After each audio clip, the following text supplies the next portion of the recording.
Hi there, I'm David Batsoffen and I host a travel blog called Travel and Things. At the moment, I'm busy with season 2 of In Conversation With. And kicking off the new season is the co-founder of Wild Frontiers, that's Debbie Addison. Debbie, how are you doing? Oh, good afternoon. I'm fine, thank you. How are you? Very well, thanks. Clinging to the wreckage, as they say. That's true. Aren't we all? Even though we're in level 1 now, things aren't quite back to normal, are they? No, I think it's going to be some time before travel and tourism takes or receives a full recovery. But there's a glimmer of hope. So we're all quite positive, and yeah, I think people are just itching to get out there now. Debbie, I know that recently you released a flyer that is looking at what's about to happen for Wild Frontiers going forward. So would you like to share that with the viewers? Yes, over the years we've always had quite a close connection with the South African market, and of course, you know, with the fact that we sell most of our safaris and so forth north of the border, in East Africa and sort of the rest of Southern Africa. Unfortunately, with these countries often using US dollars as their main currency, it has slowed down tourism inquiries from the general South African public because of the rand dollar rate of exchange. However, we have managed to negotiate some really, really good deals with our partners to the north, and we just sent out recently a mailer just laying out a few options and destinations that we've been lucky enough to get some good deals with. And yeah, we're sharing it with the SA public once again, and hopefully they'll support us to support them. Tell us a little bit about the beginnings of Wild Frontiers. What got you and John started on this path? Oh gosh, that's a long question. John was a safari guide back in the day, and as they say, obviously I suffered a little bit with what they call khaki fever. I, funnily enough, I met John in Victoria Falls. That's where we first met. He was guiding for an overland company back then, and I was just wandering around doing my thing. This is some 30 odd years ago. So yeah, I won't mention my age now, but yeah, that's where it all started. And I was in the marketing advertising industry. He was guiding. And over time, we decided to start our own business together. And as they say, the rest is history. But certainly when we cut our teeth, it was very much for South Africans traveling north. And very interestingly, in the very early 90s, I think it was 91, John and I he had a Zim passport, I had access to a British passport. So the two of us jumped in our faithful old Land Cruiser called Betsy and spent the next 7 months traveling all the way up into Zaire, Uganda, Burundi, Kenya, Tanzania, all those places, with a view to starting a business. And obviously we had a lot of fun as well. So that's where it all began back then. I wonder if overlanding is still an option now, 2020 and 2021. Well, not with the current restrictions. I think it's somewhat challenging, but certainly, yes, it very much is an option. And yeah, certain destinations one might avoid, but at the end of the day, there's still so much to see and do up in the north. You know, one's always in a hurry, so you have to slow things down. It's all well and good going in and seeing one destination for maybe a week or 5 or 6 days or something like that. But if you really want to get to understand a destination and see a bit more, then yeah, overlanding honestly is a great option. But as you get older and you start having families and things like that, you have financial ties. So it's not always so easy. Yeah. So we did all that before. The way to do it. People always say to me, why do you love Africa so much? What about London, Paris, Rome? And I go, what about London, Paris, Rome? There's so much to see on this continent. And people forget, I mean, aside from what's in Southern Africa, if you go up north, I mean, there's literally north, south, east, and west, north of the Orange River. And this is, I think, where people, come a bit unstuck. They go, oh, well, we've been to Zimbabwe, or we've been to Malawi. you know, and then you go, but what about Kenya? What about Tanzania? What about Ghana, Togo? And they go, no, no, no, no, no, no, no. You know, Yeah. DRC. And I know that you were in the DRC earlier. And before we started this chat, I said to you, I got as far as this side of the Congo. I was in Congo Brazzaville, and that's about as far as I would go. But although yes, it may be a little scary, it's fun. It's a different type of experience. That's the bottom line, I should imagine. Yeah, I think for me, and it's everybody travels for different reasons.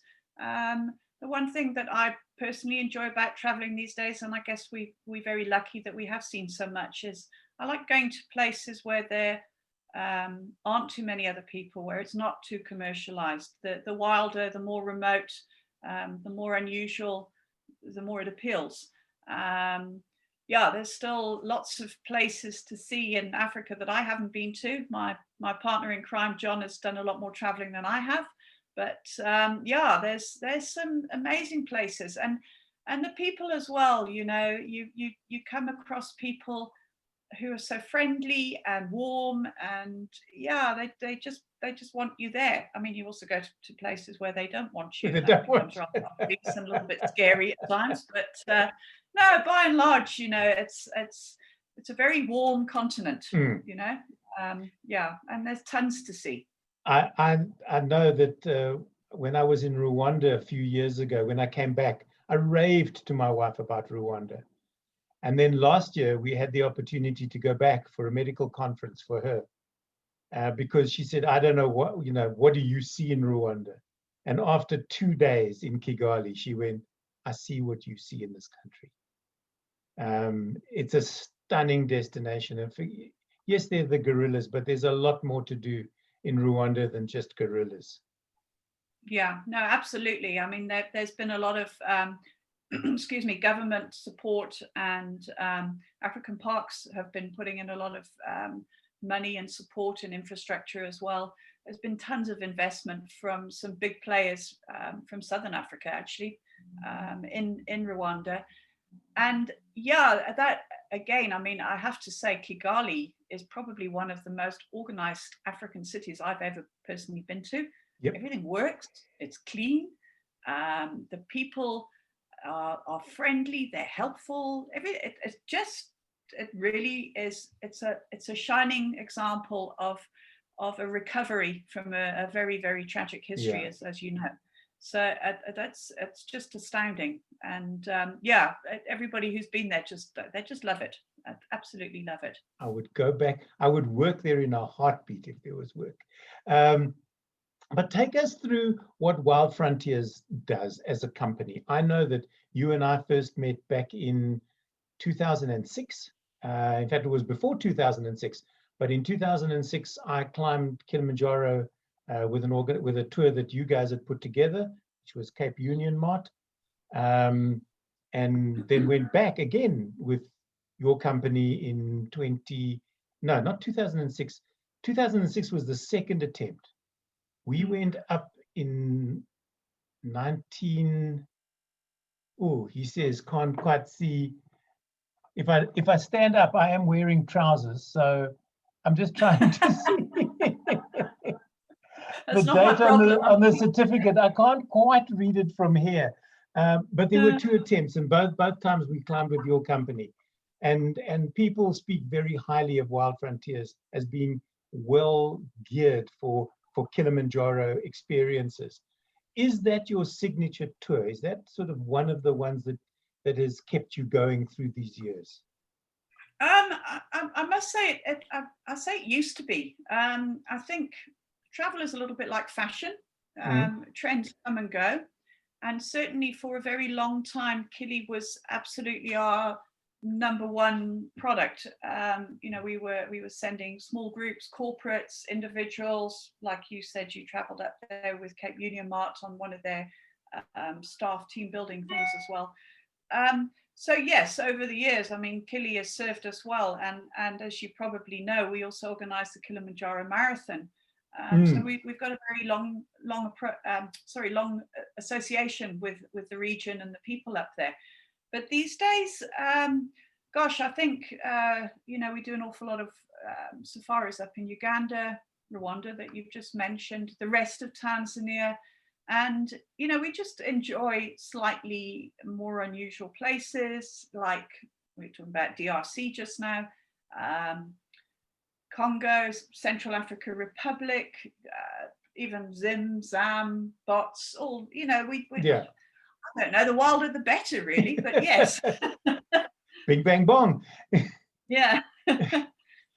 Debbie, when it comes to destinations, what has reopened now with this level 1? Where can South Africans go to? Let's start from there.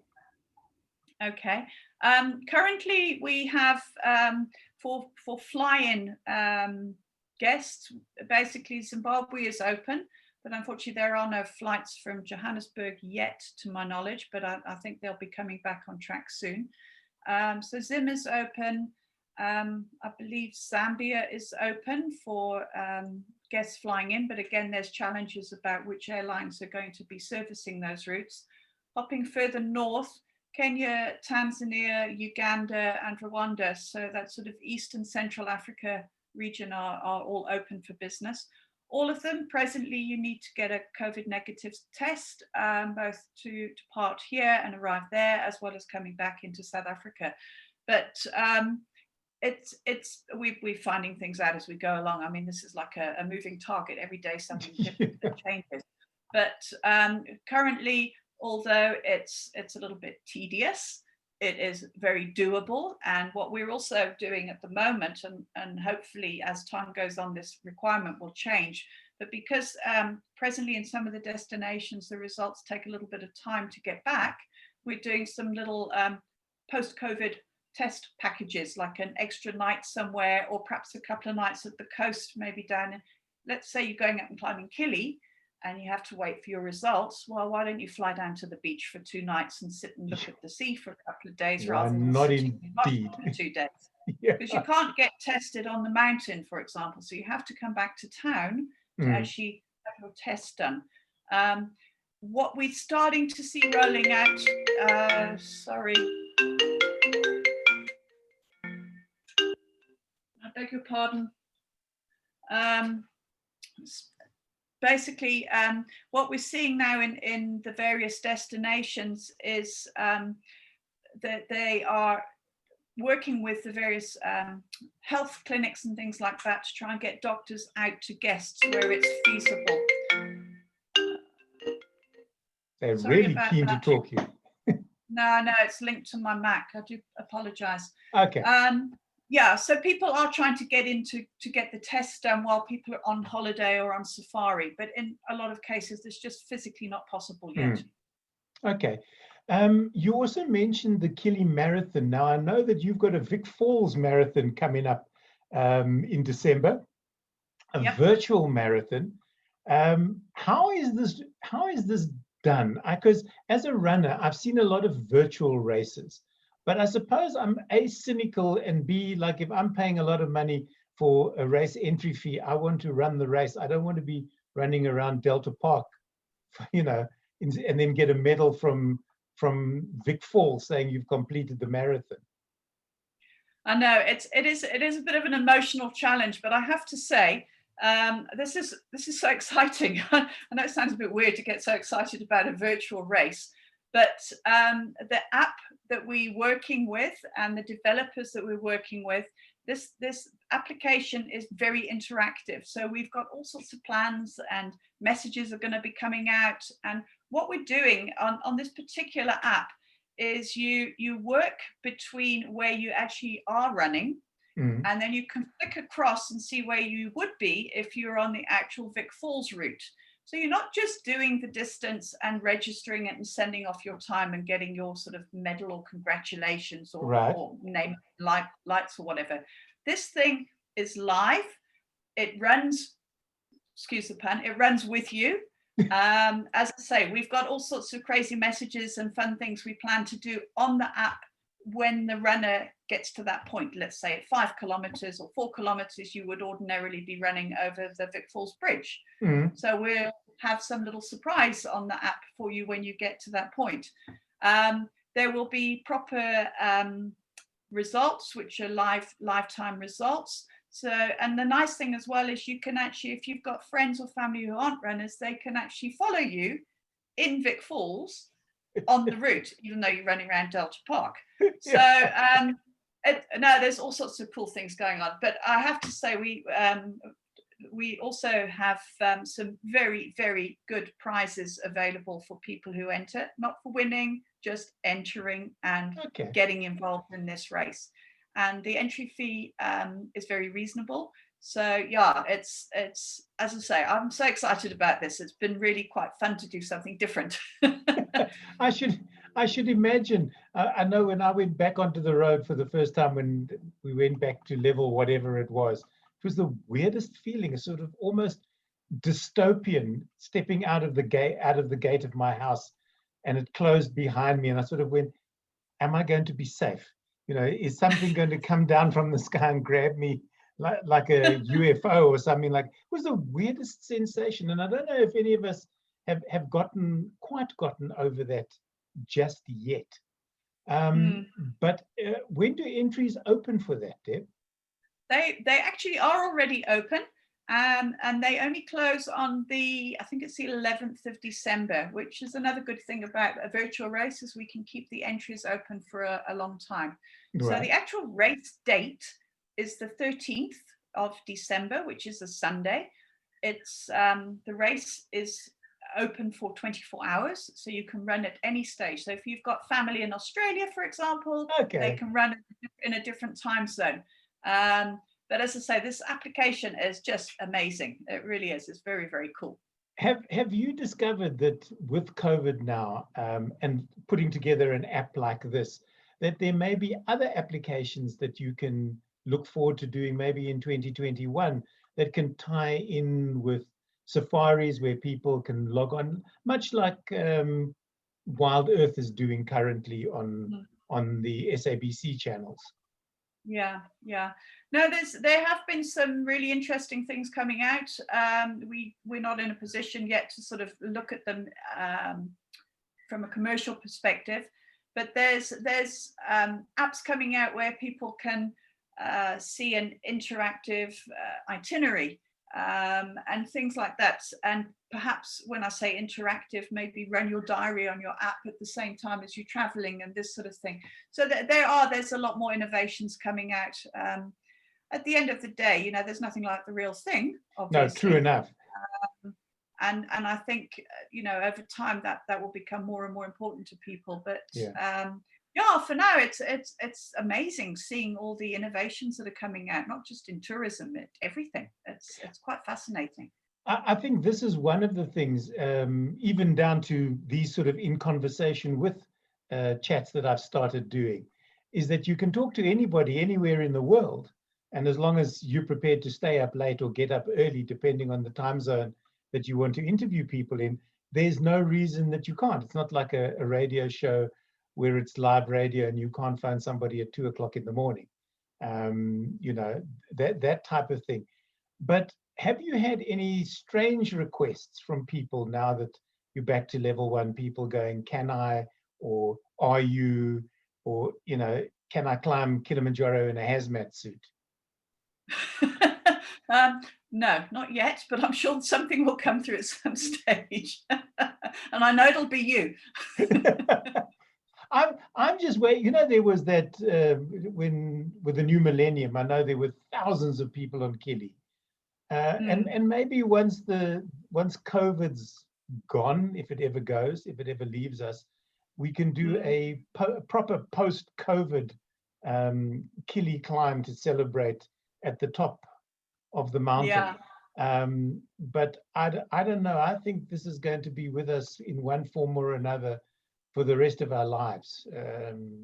Right? You know, I may be wrong. I remember when this all started, and I thought, and maybe you the same way, Deb, when you watch these blockbuster movies where tidal waves engulf New York and London is overrun by zombies and that type of thing. It never happened in the Southern Hemisphere. So when I first started noticing the stuff coming out of Europe about COVID, I thought, COVID schmovid. It'll never come to Southern Africa. We don't get anything like that down here. And then lo and behold, we did. It sort of sprung a surprise on us. I think a lot of us thought the First World was overreacting. Yep. How wrong were we? But it's, as they said, it's what it is. It are what it was. Forget the new norm. So talk us through on the flyer that recently went out. You've mentioned some of the places already, but now you also, just before we came to air, you were chatting to me about a place that is just off the coast of West Africa that you'd visited. Oh, yes. I'd never heard of this place. Yeah. It's a little island called Saint-Thomé, and next door is I call it its sister island. The correct pronunciation I found out earlier this year is Principe, but we all call it Principe. They're two little, I think desert islands, a bit of a stretch, but they're two little islands next door to each other, just off Gabon in the armpit of Africa, West Africa. And very accessible, actually. We flew via Rwanda from Johannesburg, and then from there directly to Saint-Thomé. So it was a very, very easy and very cheap, actually, access. I have to say, as island holidays go, it is probably up there as being a very good price. Authentic, it's a little bit rustic. So if you're wanting a 5-star lay on the beach resort style of hotel, it's not really for you. But if you enjoy a little bit more authenticity and exploring and seeing, the sea up there is just unbelievable. It's so unbelievable. The sea is stunning. Yeah. And we happened to time it, albeit almost by accident. It's one of the breeding areas for turtles. So they have, if memory serves me correctly, 5 different species of turtles breeding there. And the time that we were there, which was in January, the turtles typically start breeding up, I believe, sort of October, November through the summer months, through to sort of probably about March or so. So they come in, they lay their eggs, and then they go off, and then they come back. They keep coming back to lay eggs, and then the eggs hatch. From memory, I think it was sort of 8-9 weeks, and then the little hatchlings go down into the sea. Well, the period that we were there, talk about hitting it lucky. It was no moon, so it was very dark, and that's when the turtles like to lay their eggs because of predators and things like that. And it was midway through the season, so we were seeing nesting and hatchlings at the same time. Wow. It was amazing. And we stayed on this place called Jale. It's an eco lodge in the southwest corner of the island. We were there for 5 nights. It was very, very basic. But man, oh man, we were out there at night with our red torches and with the researchers and the guys that look after these turtles. And it was just mind-boggling. Really, really, really cool. It sounds like something I should put on a bucket list and talk to you about in 2021. Yes. But you say rustic, Deb, and I believe that we're spoilt as travelers. And I think I stayed at a 5-star hotel at Lake Kigali. There are Serena hotels there. It's very nice. It's very Western. And then we walked, my wife and I, around one afternoon, and we found a little bar on the beach where we sat and had a platter of goat kebab, chips, and the local beer while chatting to some locals, one of whom I'm still in contact with. He was a photographer, and he was doing a photo shoot and saw me in my gear, and we struck up a conversation. And every now and again, I'll get a, how are you? Or I'm looking to upgrade my equipment. What should I be buying type of thing from him. But the locals it's just part of the part of the whole. And if you can't get a taxi immediately to wherever you're going, or if things aren't running 100% the way you want, look at it as part of the experience, and just enjoy the moment. You know, Yeah, it no, becomes part of the absolutely. story when you come back. Yeah, and often I find with people that when they have those unexpected times, or things don't quite go as smoothly as they want or whatever, that's what they talk about. That's what they remember when they come back from their trip. Not that you really want to throw a bunch of hardships at people, but it's those off the main track experiences are really what are meaningful in the end. I mean, we went out on boats with locals, and we were crammed, 5 of us in this tiny little taxi going from one place to the next, and it was just awesome. Such a lovely, chilled place. And of course, it is famous, that part of the world, for chocolate. So we were very lucky to go to a what do you call it? Not a farm, but basically where they grow the cocoa. Yeah. I think it was something like 400, a plantation. Sorry, I think something like 300 or 400 years old, and it was, without any shadow of a doubt, the best chocolate that I've ever tasted ever. Believe you me, I like chocolate. So it's absolute connoisseur chocolate, and priced to match, by the way. But wow, that's one of their main exports there as well. So yeah, it was very cool, very, very cool. Debbie, for people who are considering traveling again, maybe still this year, we've still got a couple of months before the end of the year kicks in, and next year. What tips have you got for them? What should they be looking out for? What should they be concerned about? What questions should they be asking of travel operators like yourselves? I think at the moment the general public is a little bit wary of traveling, because there's this concern: will that government or our government suddenly do another reverse and lockdown? Will the airlines definitely fly if things suddenly change? So I think the big question these days with the traveling public, and myself included, is, am I willing to put down a deposit and still be a little bit uncertain whether I'm going to be able to get onto that plane or travel to that destination? I think when it comes to domestic travel, the problems are there are no problems anymore. We can travel domestically, but when you're starting to cross borders and have flights and things like that.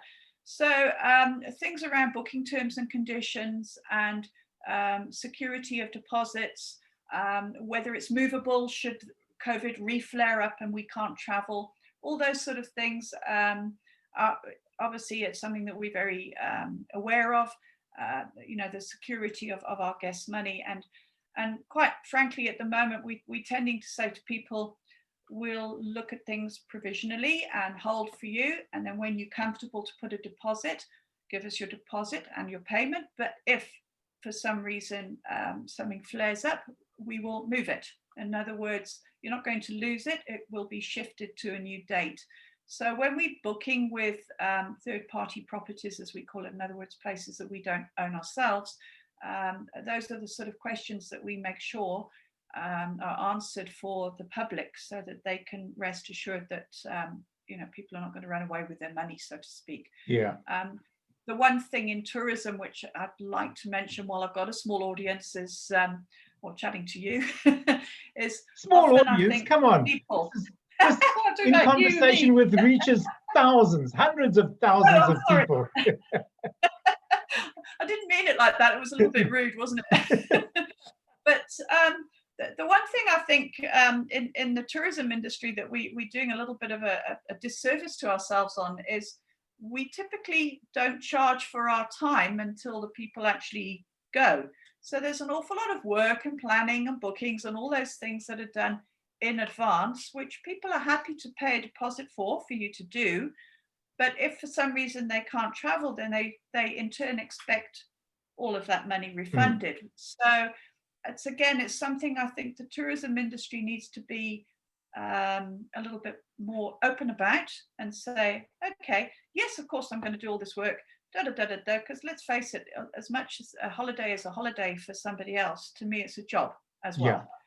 And that's how we all learn and earn a living. So, a small deposit, which would be absolutely non-refundable because it's for work. In other Yeah. words, it's a booking fee or an admin fee and that sort of thing. And I think that's something that the public needs to be a little bit more mindful of when they go about booking or inquiring, and just find out, how much of this, if I don't travel, will you keep as a company for the work that you've done? Or the lodge might ask for something. Let's say people cancel at the last minute and it's not COVID related. Then that's a whole different box of chocolates altogether. That's a whole different ball game. I think lodges are becoming, or even travel agents are becoming aware of, if it's COVID, it's out of everybody's hands, because then it's normally the governments that get involved, and it's not a case of, oh, I just don't feel like going. It sounded like a good idea 6 months ago, but now it doesn't, so I just want my money back. And the fact that you've put this whole package together and it's taken you X number of person hours, I suppose that's the correct term rather than man hours, needs to be, people need to be cognizant of that. Because I know, talking to some of the lodges that I've been to, they've said, like, for 6 months they've had fixed costs and they've known exactly every month what their outgoings are. Now level 1 comes along, they've got weekend people, but nobody during the week. They can't bring in staff for 2 days. Staff have to be there maybe 2-3 days before and 2-3 days afterwards to see it through. So all of a sudden their costs have ramped up. So your vehicles haven't been going out regularly for 6 months. Now you need to service them. You've got 3 vehicles, 3 services is maybe 10 or 12,000 rand you didn't expect. And guests have to become aware of this, that there are going to be some non-refundable monies that need to be paid in order for the lodges to keep going and to keep staff motivated. I'm hoping you've kept your local, as well as the people that you work with outside the Southern African borders. Yeah, I mean, at the end of the day, there's also not just those costs that have unfortunately still have to be paid. There's extra costs now. If you're running a lodge or a hotel, and now you have to go into the sort of, let's call it the COVID deep clean, the extra staff to run around after guests have been out, more so than normal, because of, well, we're all terrified of getting COVID, let's be honest here. And secondly, it's your obligation to your guest and to your staff as well, for that matter. So there's all those extra costs, the PPE. Some large hotels might have traditionally done like a buffet kind of style eating. So now they don't do that anymore, because they don't want people all on top of each other and breathing all over the food and everything. So now then their cost of providing their guests with meals actually has also gone up, because it costs more money to do plated food than it does to do buffet meals and things like that. So I don't know. It's it's an interesting time. Years ago, carry on. Back in the 1970s, David Marks, who is a South African musician and lyric writer, wrote a song called Master Jack. And the opening line of that is, "It's a strange, strange world we live in, Master Jack." And I don't think that he didn't have COVID in mind when he wrote the lyric. In fact, David was one of my early guests on In Conversation With, and he still won't tell people who or what Master Jack actually is. It's one of those, I think people have written theses about it. But it's a strange, strange world indeed.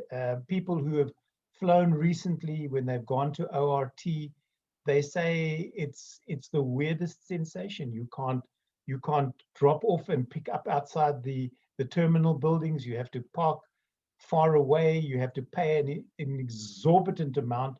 People who have not realized they parked in the wrong place in long-term parking come back to find they owe 8,000 rands worth of parking money. And I think, and you're probably noticing this already, Debbie, with Wild Frontiers, that people are going to travel differently, and they've got to become more aware.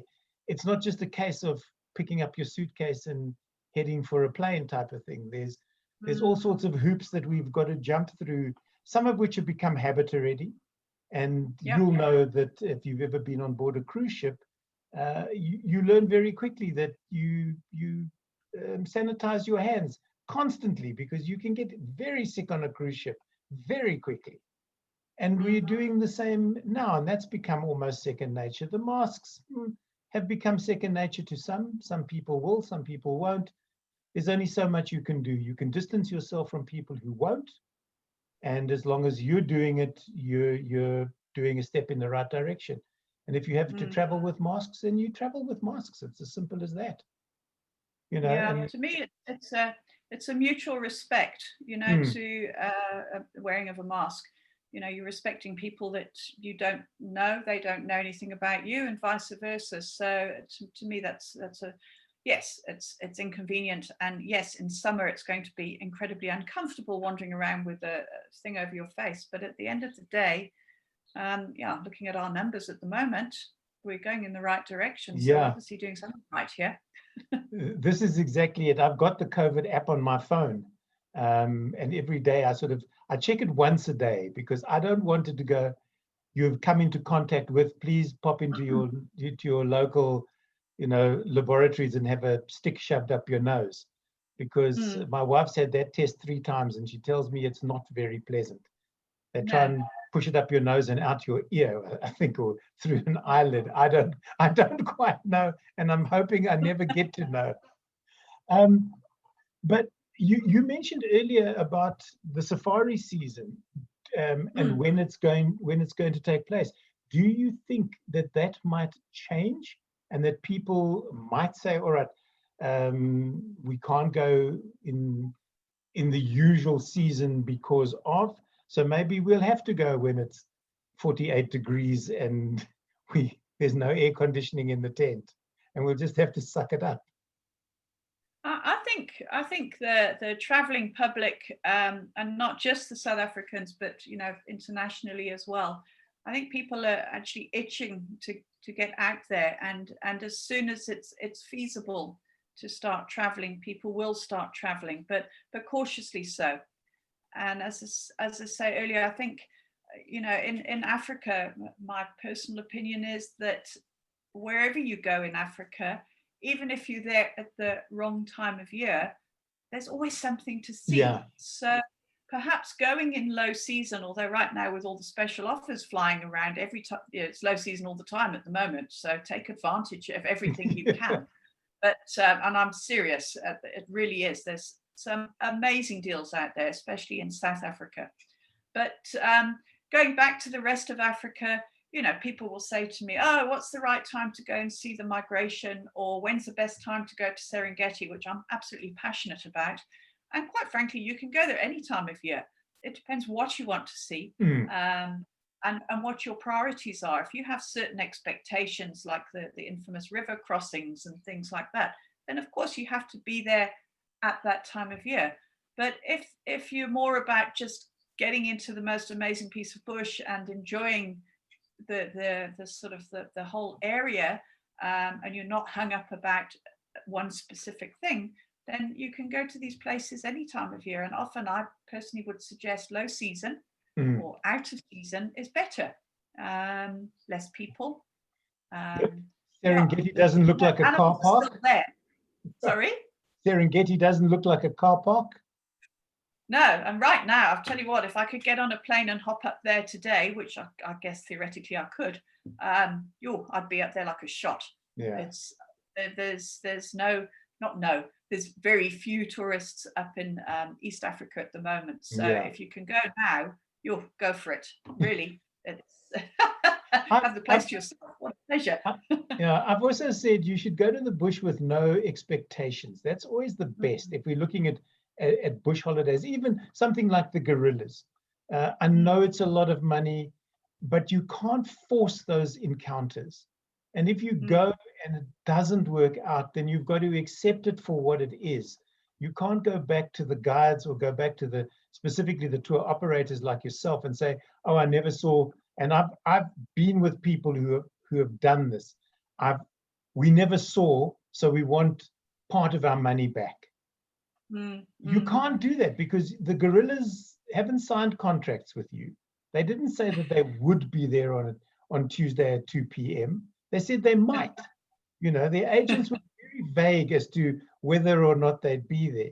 And I think people need to understand that when it comes to wildlife holidays specifically, you can't guarantee. Yes, there are 40 million wildebeest that will cross the Serengeti. Are they going to see every single one? Possibly not. Are they going to see a crocodile eating a wildebeest? Maybe not. David Attenborough sits there for months filming those crossings to put together one episode. In fact, I've just written a story about that, saying when you go to the bush, it's not an episode of a David Attenborough special or Derek and Beverly Joubert, who take years to film their stuff. 7 kills in 48 minutes. No, it doesn't happen.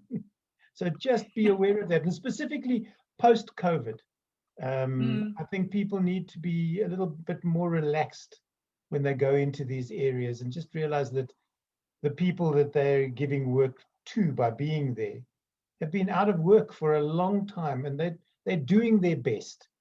And if it's not quite up to snuff, as we said earlier, make it part of the experience. That's all you really.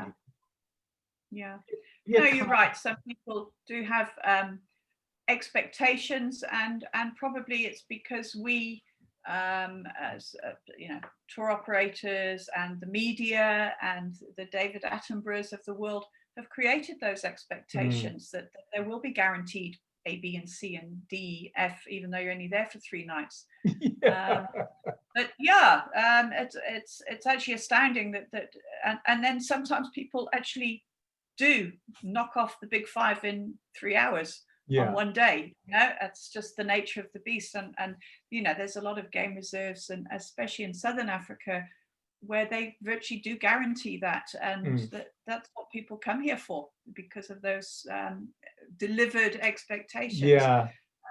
I'm more into going into the bush and just being there. I actually sometimes don't even care if I see anything. I just like being there. That's exactly the way I go. Now that I've been able to, after 53 years of waiting, tick off both pangolin and aardvark within 7 months of each other, after a 53-year wait for both, I think the field guides that I deal with have heaved a collective sigh of relief, going, thank goodness he's seen those. Because every time I'd gotten on a vehicle and they say, what would you like to see? I say one of 2 things, either something dying in front of my lens or a pangolin. And they'd go, something dying is probably easier. You're probably right. Dear. Yeah, it's funny, isn't it? How we all have these little things that make us tick. Yeah, but now as you say about the big 5, and I think a lot of lodges now are moving away from that particular phrase because of the hunting connotation. And they're looking at either calling them dangerous game, which is if you're doing trail walks, which is what it's called, dangerous game encounters for hours as far as your qualifications are concerned, or iconic game species, because then they can add in cheetah and wild dog without making it the Magnificent 7, So I think that's also slowly changing, but I have come to understand that people, specifically internationals, want to see those 5 species very quickly because they only have a limited time. You and I are lucky. We're South Africans. We can go to Kruger tomorrow. Well, we could. Theoretically, as you say, go and fight the herds to Kruger and see all of those. And if we don't see them this week, maybe we can go back next month and see the ones that we missed. But internationals is a whole different kettle of fish. Debbie, in wrapping up, and thank you for joining me on In Conversation With. People want to get hold of you, want to find out what Wild Frontiers have planned for the rest of 2020 and moving forward into 2021. How do they go about it? We have a website, obviously, which is wildfrontiers.com. And then the general email is reservations with an S at wildfrontiers.com, or they can contact me directly on Debbie, that's DEBBIE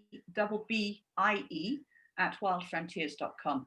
And yeah, we'd love to hear from people who want to come and explore Africa and appreciate the little things that we do.